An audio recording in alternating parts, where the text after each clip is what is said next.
ఇందిరమ్మ ఇండ్ల లబ్ధిదారులకు మంజూరు పత్రాలను అందజేసిన మానకొండూరు ఎమ్మెల్యే డాక్టర్ కవ్వంపల్లి సత్యనారాయణ బుధవారం కరీంనగర్ జిల్లా తిమ్మాపూర్ మండలం అలుగునూరు కరీంనగర్ కార్పొరేషన్ పరిధిలోని 8వ డివిజన్లో 86 మంది లబ్ధిదారులకు ఇందిరమ్మ ఇండ్లు మంజూరు పత్రాలు అందజేసి పలు అభివృద్ధి కార్యక్రమాలకు శంకుస్థాపనలు ప్రారంభోత్సవాలు నిర్వహించారు. ఈ సందర్భంగా ఎమ్మెల్యే సత్యనారాయణ మాట్లాడుతూ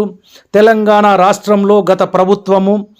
పేదలకు ఇల్లు లేని నిరుపేదలకు ఒక్క ఇల్లు కూడా ఇవ్వలేదని, నేడు తెలంగాణలో కాంగ్రెస్ పార్టీ ప్రజాప్రభుత్వము, రాష్ట్ర ముఖ్యమంత్రి యనుమల రేవంత్ రెడ్డి, రాష్ట్ర మంత్రివర్గము, ఎమ్మెల్యేలు ఇల్లు లేని నిరుపేదలందరినీ సొంత ఇంటి కళ నెరవేర్చుటకు ఇందిరమ్మ పథకం ద్వారా అర్హులైన ప్రతి ఒక్కరికి ఇందిరమ్మ ఇల్లు మంజూరు చేయడం జరుగుతుందని, మంజూరైన ప్రతి ఒక్కరూ ఇందిరమ్మ ఇల్లు నిర్మాణం చేసుకొని ఈ సొంతింటి కళ నెరవేర్చుకోవాలని లబ్ధిదారులకు ఎమ్మెల్యే సత్యనారాయణ సూచించారు.